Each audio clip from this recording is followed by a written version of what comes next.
This amendment deals with the whole issue of off-system bridges. These are bridges that aren't part of a state system, aren't part of the federal system, but normally are run by county governments. In our state, like most of the states near or east of the Mississippi River, we have lots of counties. We have 115. They have large numbers of bridges, and for a number of years now have benefited from 15% of the bridge funds that go to states.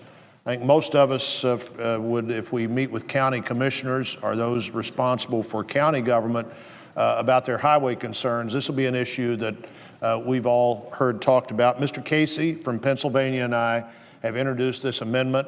It doesn't change current law. In fact, it just goes forward with current law in this bill. This bill would eliminate the requirement of states to give 15% to counties if counties have a use for it, and I think that would be a mistake, and I join Mr. Casey and others in hoping that we're able to approve this amendment next week. Mr. President, I'd also like to speak on another amendment, an amendment that we apparently will not vote on. That's amendment number 1743. There's not at the desk, I don't think, at this moment. It doesn't need to be read if it is, but I hope that this is an issue that as this transportation bill progresses, we can continue to look at. This is an amendment that I've introduced with the senator from South Carolina, Mr. DeMint, and the senator from Utah, Mr. Lee, on the commerce portion of the highway bill. Overall, almost every portion of this bill has gone through the open process of committee hearings, of markups, and now of floor time. The one part of this bill that hasn't had a committee markup or even a committee hearing this Congress is the rail portion of the bill.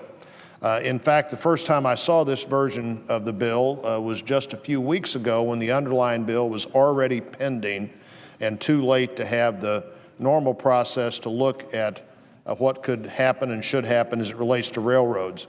As a member of the Committee of Jurisdiction, the Commerce Committee, I'm concerned that we haven't done our due diligence here, and my amendment would simply strike this section of the bill in response to this closed process. I hope that that's the final determination of this bill before it goes to the President's desk.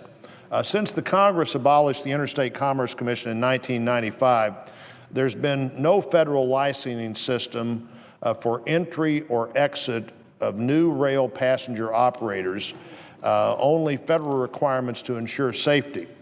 So that meant that anybody who wanted to get into this business could, as long as they met the safety requirements. Currently, state transportation agencies increasingly use competitive bidding to choose a contract rail operator who can provide the best value. As a result, we're starting to see an actual competitive and robust rail passenger market with more than 7 companies, which includes Amtrak but isn't limited to Amtrak, competing for these contracts. Unfortunately, the language of the highway bill today requires passenger rail operators, both public agencies and private businesses, to deal with an expensive and time-consuming licensing process in front of political employees at the Surface Transportation Board. However, this new regulation will not apply to Amtrak, putting its competitors at a distinct disadvantage.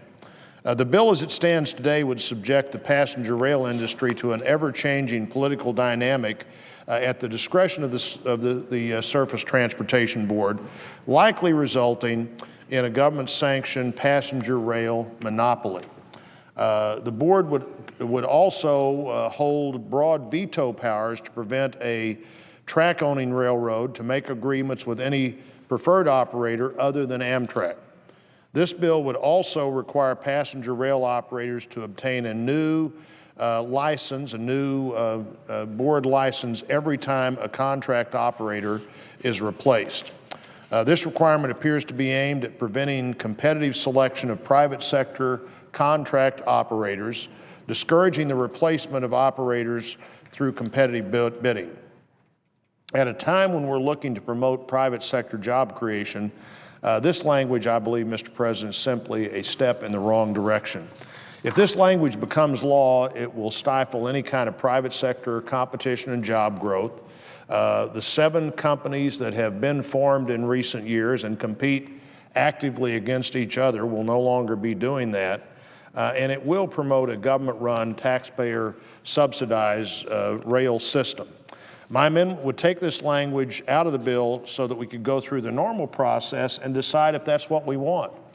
And if the Congress, through the normal process really decides that that's what we want to do, that's one thing. But put in a big bill without hearings, a bill that we all believe to be important, I think is the wrong step. The American Public Transportation Association, the American Association of State Highway and Transportation Officials, National Railroad Construction and Maintenance Association, the United Brotherhood of Carpenters and Joiners of America, all are supporting this amendment.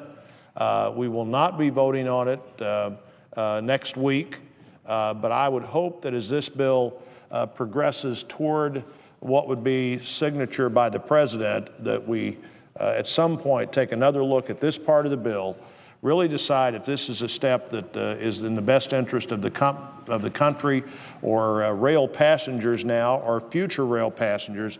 I think the answer to that's no. I'm prepared to live with whatever the answer is if it's an answer we arrive at through the normal process. And I would yield back, Mr. President, and note the absence of a quorum.